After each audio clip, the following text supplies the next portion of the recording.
तर अशा पद्धतीने तयार झालेली आहे आपली लेमन ग्रास पावडर। विज किचनमध्ये आपलं स्वागत आहे। तर आजचा व्हिडिओ आहे आपला गवती चहाची पावडर कशी बनवून ठेवायची किंवा लेमन ग्रासची पावडर जी असते ती कशी तयार करायची त्यासाठीचा। तर इथे मी हे गवती चहाची पानं कट करून आणलेली आहेत किंवा हे बाजारामध्ये देखील मिळतात। ही स्वच्छ धुवून आणि थोडा वेळ सुकवून ठेवलेली आहेत। आता याला आपण कट करून घेऊयात। तर या पद्धतीने एक आपण जाळीचं भांडं घेऊया।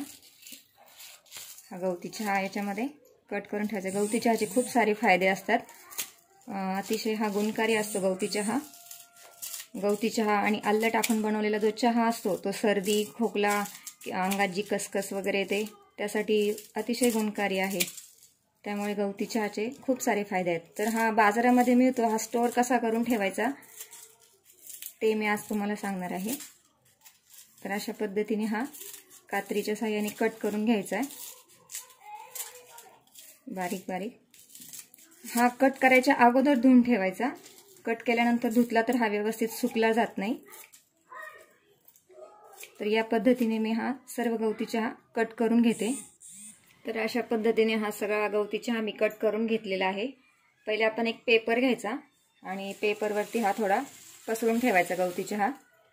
पहिल्या दिवशी हा पेपरवरती पसरून ठेवायचा आणि त्याच्यानंतर मग एखाद्या परातीमध्ये किंवा घमेल्यामध्ये आपण याला भरून मग साधारण 5 दिवस लागतात याला पूर्ण सुकवायला।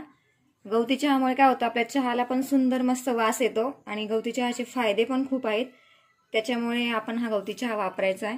याच्यामुळे पचनक्रिया पण सुधारते, त्याच्यानंतर चहाला सुद्धा सुंदर वास येतो। आता 5 दिवस झालेले आहेत आपले सुकवायला ठेवून। तर हा सुकल्यानंतर अशा पद्धतीने दिसेल। आता काय करायचं, एक मिक्सरचं भांडं घ्यायचं, त्याच्यामध्ये हा गवती चहा असा सर्व टाकायचा आणि बारीक करून घ्यायचा। तर तुम्हाला वाटत असेल तर हा जो सुकलेला आहे असा देखील तुम्ही स्टोअर करून ठेवू शकता। तर याला मी आता बारीक करून घेते। तर बघू आपण, हा अशा पद्धतीने थोडासा बारीक झालाय। तर याला आता पूर्ण याची आपण पावडर करून घेऊयात। पुन्हा याला बारीक पण आता कशी तयार झालेली आहे आपली पावडर। तर ही अशा पद्धतीने तयार झालेली आहे गवती चहाची पावडर किंवा लेमन ग्रास पावडर म्हणू शकता। पद्धतीने तयार झालेली आहे आपली लेमन ग्रास पावडर। तर ही तुम्ही एका एअरटाईट कंटेनरमध्ये स्टोअर करून ठेवू शकता।